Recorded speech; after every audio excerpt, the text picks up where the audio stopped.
ছানা তৈরির ঝামেলা ছাড়া খুব সহজেই 10 মিনিটেই মিষ্টি তৈরির আকর্ষণীয় ভিডিও। মিষ্টিগুলো নরম তুলতুলে হবে এবং পারফেক্ট রসালো হবে। হাই এভরিওয়ান, পূরবী কিচেনে সবাইকে স্বাগত। আজকে নিয়ে এলাম জিভে জল আনা দুধ চমচম রসমালাই মিষ্টির রেসিপি। দোকান থেকে কোনো অংশে কম নয়। তো চলুন প্রথমেই যে উপকরণ লাগছে একবার দেখে নেই। লাগছে গুঁড়া দুধ, ডিম, ঘি, বেকিং পাউডার এবং এলাচের গুঁড়ো। আর রসের জন্য দুধ চিনি তো লাগছেই। ডিমটাকে প্রথমে ফেটে নিয়েছি। এবার ডো তৈরি করার জন্য একটি প্লেটের মধ্যে আমি 1 কাপ ফুল ক্রিম গুঁড়ো দুধ নিয়েছি, হাফ চা চামচ বেকিং পাউডার, হাফ চা চামচ এলাচের গুঁড়ো, 2 চা চামচ ঘি। এইগুলিকে ভালো করে মিশিয়ে নিতে হবে। মিশিয়ে নেবার পরে মাঝখানে ফাঁকা করে ফেটানো ডিমটি দিয়ে ভালো করে মাখিয়ে নিয়েছি। এই পর্যায়ে একটু নরম মনে হবে। এভাবেই নরম করে মাখিয়ে নিতে হবে। এখন 5 মিনিটের জন্য ঢেকে রেখে দেব। এভাবে রাখার পরেই দেখবেন মাখাটা অনেকটাই শক্ত হয়ে গেছে। এই সময় একটি হাঁড়ির মধ্যে 3 কাপ গরুর দুধ নিয়ে নিলাম।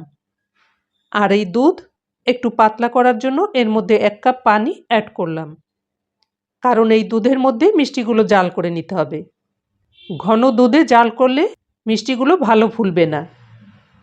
হাঁড়িটাকে ধরে চুলায় বসিয়ে চুলার জালটাকে ধরিয়ে দিয়েছি এবং এই দুধের মধ্যে সামান্য লবণ এবং একটি এলাচ ফাটিয়ে দিয়েছি। দুধটা ফুটে ওঠা পর্যন্ত অপেক্ষা করতে হবে। এখন মিষ্টিগুলোকে ফটাফট বানিয়ে নিতে হবে। তার জন্য ডোটাকে নিয়ে নিলাম। আর দেখুন অনেকটাই শুকনো শুকনো মনে হচ্ছে, হাতে লাগছে না। তারপরে হাতের তালুতে সামান্য ঘি লাগিয়ে এখান থেকে অল্প ডো নিয়ে হাতের তালু দিয়ে প্রথমে গোল মতো তৈরি করার পরে লম্বাটে চমচমের শেপ দিয়ে নিয়েছি। আপনারা আপনাদের পছন্দ মতো যে কোনো আকারেই বানিয়ে নিতে পারেন। গোল চ্যাপ্টা যার যেমন পছন্দ। দেখুন গাইস, আমি একইভাবে সব মিষ্টিগুলো তৈরি করে নিয়েছি।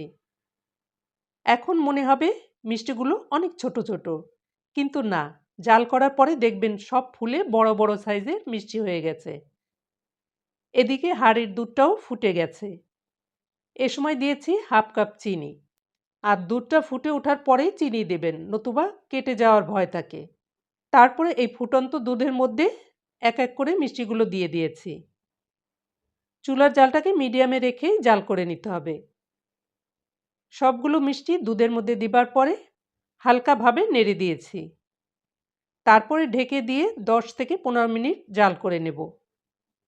যদি দুধ উপরে উঠে আসে তাহলে ঢাকনাটা অল্প একটু ফাঁকা করে আবারও ঢেকে দিতে হবে।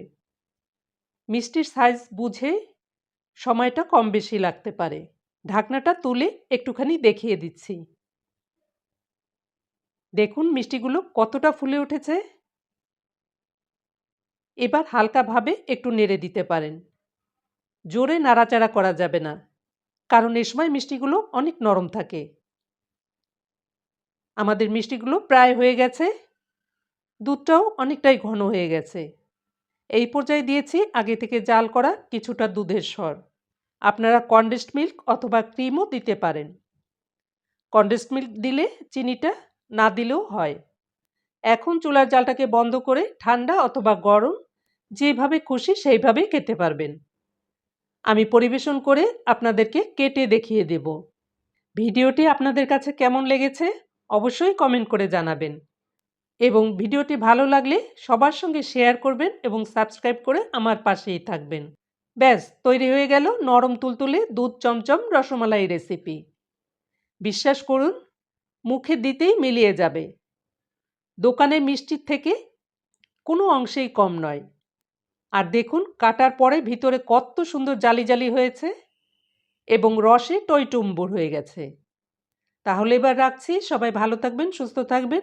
Good bye.